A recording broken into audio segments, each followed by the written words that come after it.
Hello! It's time for a new vlog, and today I don't have to go far because right here in Otepää, the Estonian championships are taking place. First up, we have the classic sprint and the 15-kilometer classic distance. Last year, I came straight from the military. I placed third in the sprint but won the distance race. So, let's see if I can defend my title this year. But yes, we'll start with the sprint. It's Friday today, and one thing I don't like at all is that the race is so late. The prelims only start at 5. It's 9 in the morning now, so let's head out for a warm-up session. Let's see what we'll do there today. A morning warm-up before the competition. Honestly, I haven't yet figured out what exactly I'll do. Okay, let's go train. The plan is sorted. We decided to take it a bit easier this morning. The plan was to do the sprint loop twice, and I did it, focusing entirely on feeling. So, pretty relaxed, with my heart rate around 150. I focused on technique, finding lightness and freshness. Nothing too intense right now. It felt really good, and I think it'll work as a strong warm-up for the competition, maybe even better than usual.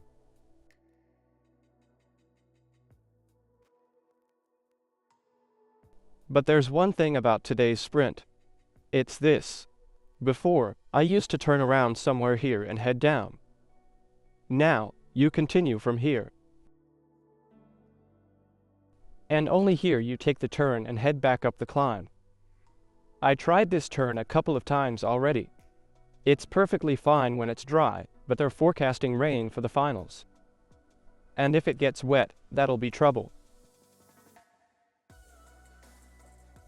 All those spots with paint will become slippery, so things might happen here. But I don't think it'll be too bad. Places will likely be decided on the finishing straight anyway. That's how sprints are, and it's always been like that. You take the climb here and then head into the flat downhill. And there's always a headwind here. Whoever enters the downhill first usually doesn't finish it first. And from there, it's hard to recover just with a final sprint. So yeah, this is a very tactical, wait-and-see kind of sprint. I think I pointed this out last year as well. Anything can happen here. But I'm not stressing too much because the most important thing for me is the prelim race. To race that well, and then whatever happens, happens. It's definitely a good workout for this already tough training week.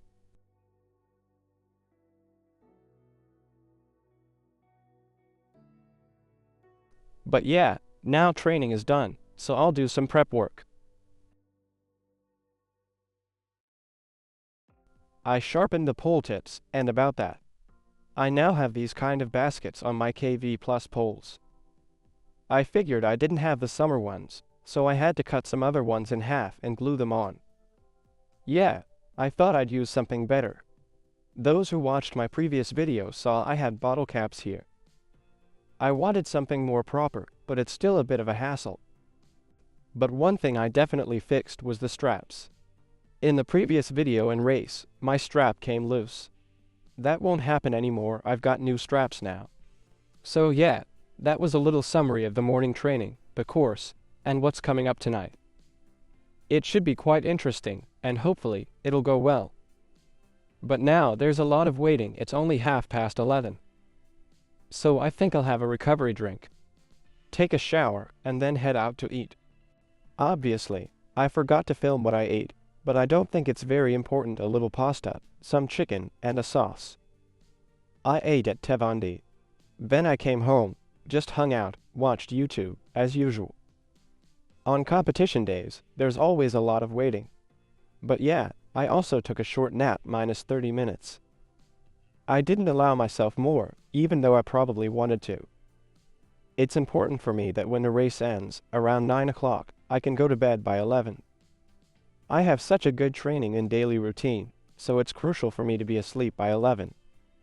That's why I can't sleep too much during the day. Before the prelim race, I won't eat anything, but there's about 2 hours between the prelim and the next race, so I'll definitely eat then. I'll also stop by the store and maybe find something for dinner. I'll definitely want something, but since bedtime is right after that, I don't want too much. That's one reason I don't like such late competitions. But, well, it doesn't make a huge difference. It's going to be fun anyway. All the preparations are done now. It's funny because I'll probably spend an hour warming up to race for just over 2 minutes, and then there's another 2-hour wait until the quarterfinals. But that's how it is, we stick to the routine, and I think we're ready to start.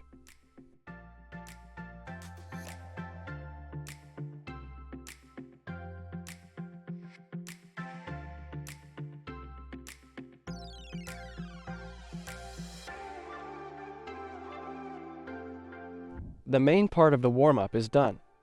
My warm-up is an hour long. 20 minutes general warm-up, then a 3-minute interval, fairly quick, based on feeling. My heart rate went up to 180. Then a short rest and 3 accelerations, each about 10 seconds long. Today, a competitor is starting behind me, so I need to keep an eye on him. Now I've got 20 minutes to recover a bit, maybe take a bathroom break or something. But yeah, that's my warm-up. Let's head to the start.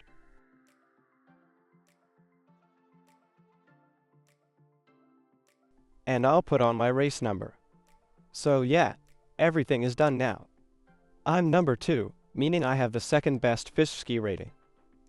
Marco is starting ahead of me, and the guy you saw earlier, Ike, is starting behind me. For me, the prelim race is the most important part of today. I want to race really well there, get the best time and the best position. Whatever happens after that, happens. But right now, with all the training going on, the prelim race is my priority. I can explain more about why later. But yeah, as you know from previous years, I don't like the final sprints. Maybe I'm complaining because I'm not very good at them. But it is what it is. Thanks. Alright, let's head to the start. Enough talking.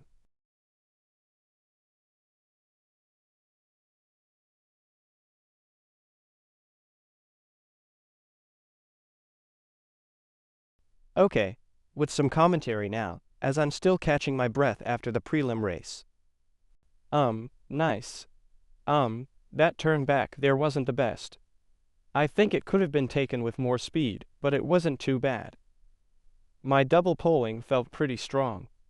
I think I gave it my all, and I don't feel like I left anything undone. The feeling was good overall. I managed to maintain decent speed, and we'll see later what my prelim time and result are. But for now, I'll quickly cool down and head home.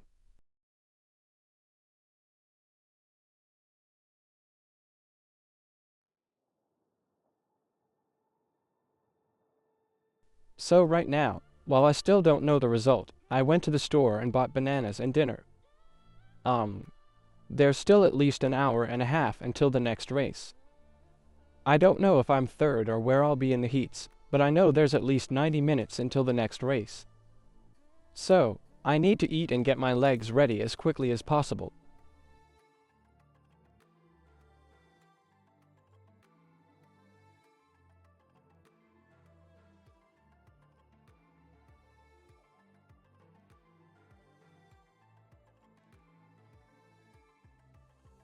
Although, I bought dinner chicken with rice and some kind of sauce, I could prepare it now, but I don't know if I feel like it.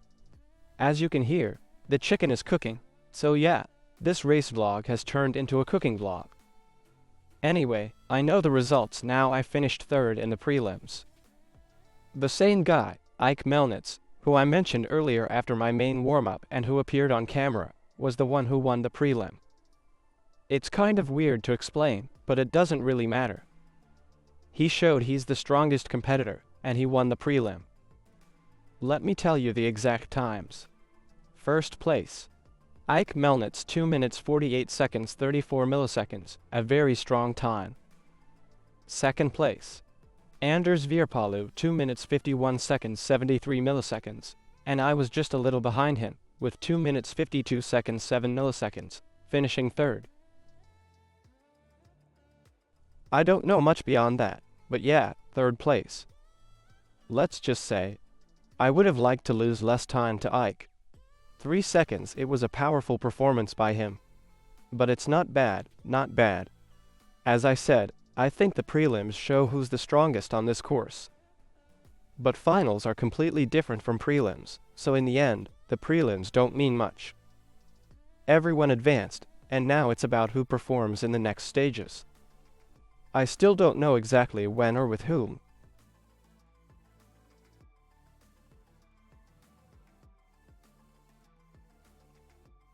So yeah, I'll finish cooking, and I think I should know by then. If the first men's quarterfinal is at 7:15 p.m., I should be in it. But with a third place finish, I might not be. I can never remember how the placements work out. So yeah, I don't know yet. So I'm cooking, and I'll update you soon. Turns out I didn't get the quarterfinal times after all. I came to the stadium and found out I'm in the 5th heat, which is the last one. That's not great because if I make it to the semifinals, it's only 20 minutes after the quarterfinal. The racers in the first heat get a lot more time to recover, but oh well, what can you do? Yeah, but I came here too early. I don't want to warm up for so long before the quarterfinals, so I'll sit down for a bit. Nothing special, just waiting. I'll warm up again, and I think the next clip might already be from the quarterfinals. So, let's start with the quarterfinals. From each heat, the top 2 finishers advance directly, plus the next 2 fastest overall, known as lucky losers. In my heat, it was me and Marco Kilp. I figured we both had a good chance of advancing, so I didn't push the pace too much at first. It started off relatively calmly. In the back curve, a Latvian racer cut in so sharply that he got ahead of me. But then he overshot the turn, so I ended up stuck behind him for a bit while Marco sped up in front. This created a small gap, but it wasn't a big deal. The downhill here is such that we just coasted back up to Marco. At the finish, I just had to focus on not doing anything stupid. Racer number 21 put up a good fight, but Marco and I advanced to the semifinals from this heat. Then it was straight to the semifinals, but there was a crazy amount of waiting before that because the previous semifinal had a photo finish. Eventually, everything was sorted out and our semifinal finally started. My plan was clear. I saw that the previous race had been relatively slow, so I went out with a decent pace to make our race faster overall, giving the top 4 a chance to advance. After the back part of the track, Ralph Kivel took the lead, and I followed in his draft. But what happened was that on the gentle downhill, the draft advantage was so significant that even though I was behind him and he was pushing while I wasn't, I was so close in his draft that I had no room to move. Meanwhile, others passed from the side, and I was stuck in a bad position. I knew I had to at least secure 4th place to move forward. That's what I did. When I saw that catching the top 2 was no longer possible, I went for 4th place, which should secure me a spot in the final, and luckily, it did. I advanced to the final as the so-called lucky loser. And now, the final. It was time to pick positions for the start. I had to choose last. I saw the Latvian athlete go to one spot, so I went toward mine, but then he came and said, "No, hey, I'm taking this spot." Whatever. I ended up on the very first lane and had to accept it. So, in the final, it was me, Martin Hima, Marco Kilp, Henri Roos, Ike Melnitz, Anders Virpalu, and the Latvian Loris Kaparkalis. The start went off, and just to be safe, I started quickly to avoid any problems in the first corner. Thankfully, there weren't any, as no one seemed too interested in leading. That was fine. I didn't mind taking the lead myself. But I kept it at a moderate pace. It wasn't too fast, but enough to keep a tempo. Then Ike took over the lead, but the pace seemed to slow down even more, in my opinion, until we reached the downhill section where decisions began. Everyone was looking for opportunities to improve their position. I ended up behind Kilp and tried to pass him on the outside curve, thinking I could gain speed and overtake. But maybe I went a bit too far out in the curve, ending up on the widest line, which constantly turned slightly. I was stuck on the outside, while the others stuck closer together. It seemed like we were all still bunched up until we reached the final straight. Marco got a little ahead of me, and I realized there was no chance to catch up anymore. The guys were already too far ahead, so I had to settle for 6th place and accept that I don't know how to race this course well. Plus, I don't have that finishing sprint, and unfortunately, 6th place it is. 6th place. I can't really be satisfied, but well, if there's a list of haters for the second half of this course, I'm probably number 1. Others are simply stronger there than I am.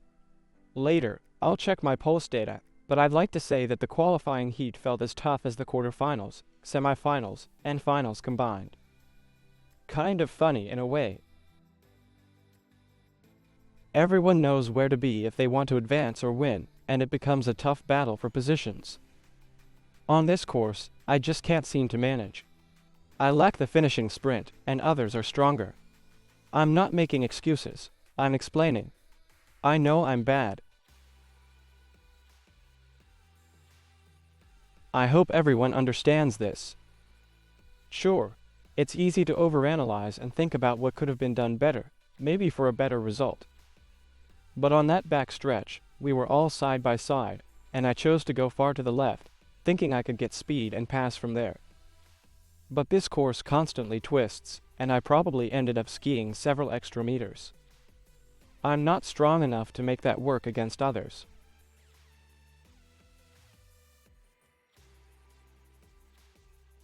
Alright, I'm going home. I want to eat. Roughly 40 minutes after the finish, I managed to cool down, take an ice bath, and prepare food. Now it's time to eat my rice with chicken.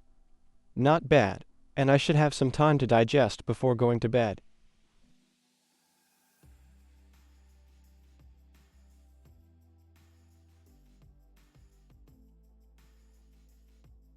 Good morning. The plan worked perfectly. I fell asleep super quickly last night, turned off my phone at 11 p.m., and apparently I was asleep in 1 minute. That sounds unlikely, but I think it took me about 10 to 15 minutes. I woke up at 7:30 a.m., so I got a good 8.5 hours of sleep. Feeling great today, no fatigue at all, which is fantastic. My morning routine was the usual. Went for a run, had breakfast, and now I've just been chilling. The start list is out, and my start is at 7:30.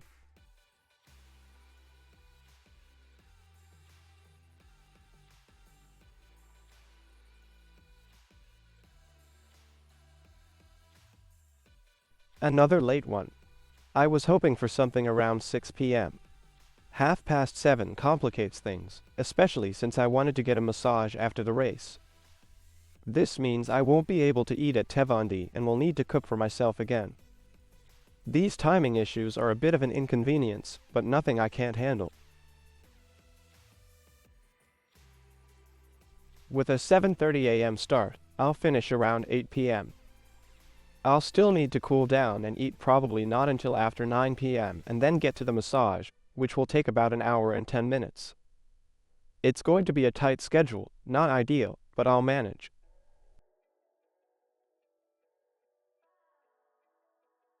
Oh, by the way, I'm not racing tomorrow. Not sure if I mentioned it, but yeah. No race for me tomorrow, just training. 2 races are enough for me. I honestly don't feel like doing more, and I don't see the point either. 2 races are my limit right now. The reason my routine is so important is that, while races are key, it's still August. I'm preparing for the next season, and training hours are crucial.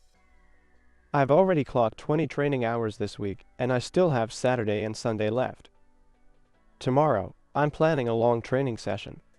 Today, it's the race. So, my plan for this morning is to go for a skate roller ski session and see how it goes. I'll adjust the duration based on how I feel, but we'll take it easy.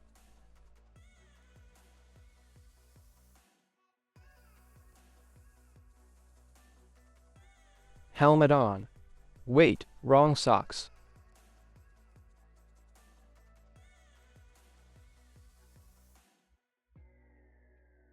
Right socks on, boots are on now. Roller skis strapped on. 9 minutes into the session, feeling good. Let's finish this workout. That's enough for now. Heading home. As you saw, I did 1.5 hours of roller skiing, a nice little morning workout. Afterward, I ate, took a 30-minute nap, and spent the rest of the time relaxing. Now, it's time for the warm-up. So far, I feel good, no fatigue from yesterday. I'm the last to start today, which means I have the best course conditions. Naturally, that adds a bit of pressure, but I'm feeling confident. Today, I want to finish in style like the Turkish silver medalist in shooting.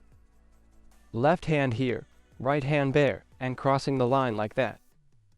But to pull that off, I'll need to race hard for 15 kilometers and have a big enough lead when I hit the finish line. Let's see how it goes.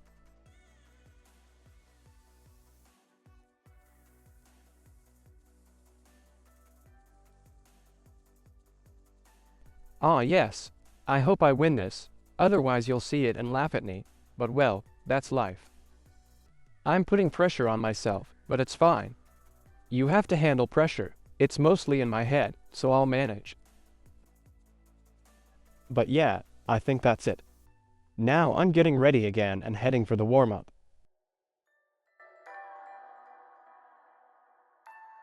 Alright, warm-up done. I feel pretty good.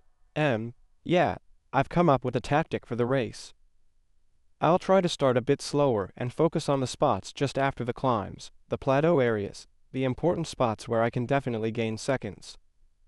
So yeah, I won't talk much more. I'm ready now, let's go, let's start the race.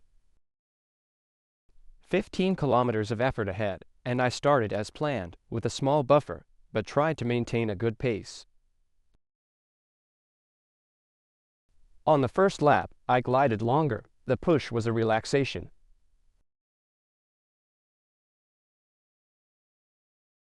I looked for Korga, who started ahead of me, and tried to catch up with him.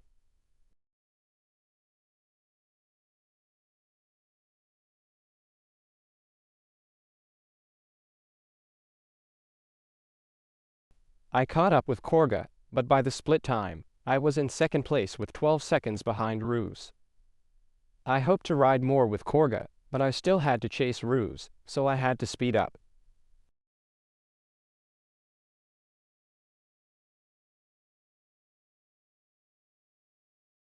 In the middle of the second lap, I was 8 seconds behind.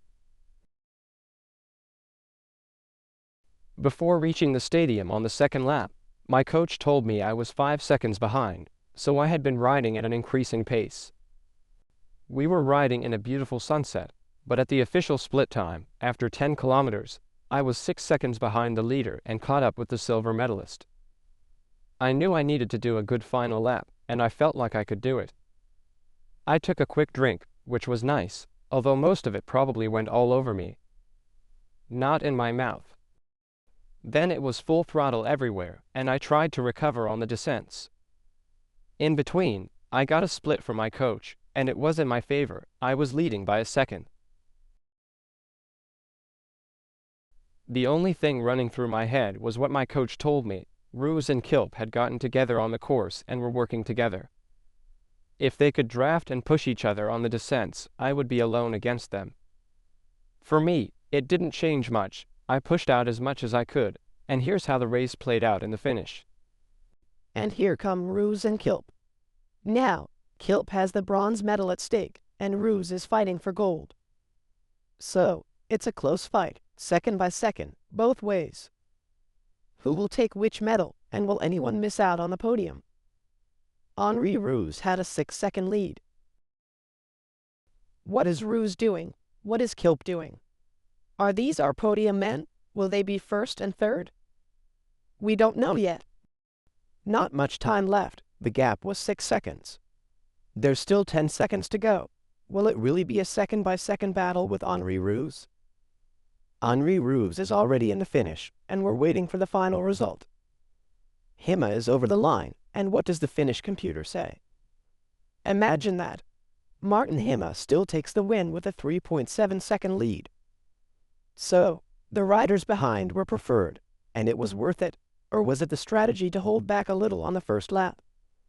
Martin Hima is the distance roller skiing Estonian champion for the second consecutive year. Well done. Very, very tough. Yeah, I have to admit, I underestimated the opponents. It was much harder than I expected. Last year went really well. I won by a minute, but this year didn't go as smoothly. But yeah, I took it easy at the beginning and then felt like I could push harder at the end, and the win came very close, just 3 seconds. Well, Ruse and Kilp were able to work together, and that was definitely their advantage. I came alone. So maybe that's why I'm even more happy with the win. But yeah, overall, I'd say that the first few laps didn't feel the best, but I could push hard at the end, and I'm happy with that. A win, so I can't really complain. I felt like I wasn't going to do this. Maybe today was a bit too much, but I have to train hard, and maybe in the winter, I can be a bit more cocky. Right now, I have to give more respect to others. Yeah. Alright. I'm going to go for a ride now, as long as the awards ceremony isn't happening yet. The sun is setting, I'm heading out now.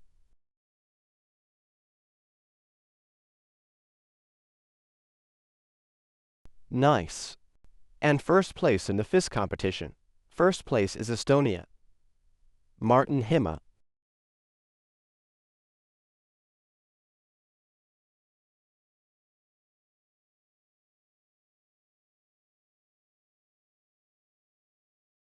Let's give the guys a big round of applause, and hopefully Marco hears this and will be there for the next round.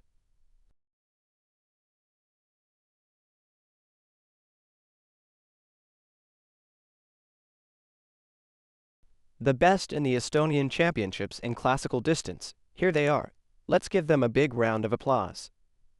Martin Hima, Henri Ruse, and Marco Kilp. Let's go. Would the dentist like this? Once again, for anyone interested in the mass start free training tomorrow, feel free to join. The best cameraman, the best cameraman. Well, yeah, that's how this year's Estonian championships went for me. The next day was a competition, but I didn't participate. I went training, rode my bike for 5 hours, so it turned out to be a very, very good training week, and I'm extremely happy with it. In the competition summary, I came 6th in the sprint, which obviously isn't something to be happy about, but it's fine, I think. In Norway, they had sprint competitions this weekend too, and I ended up 6th. Guess who came first? Klæbo. So, what can we make of that? But yeah, I won the distance, so the answer to the title of this video is that I managed to defend my Estonian Championships title. Don't forget to like, subscribe, and see you next time.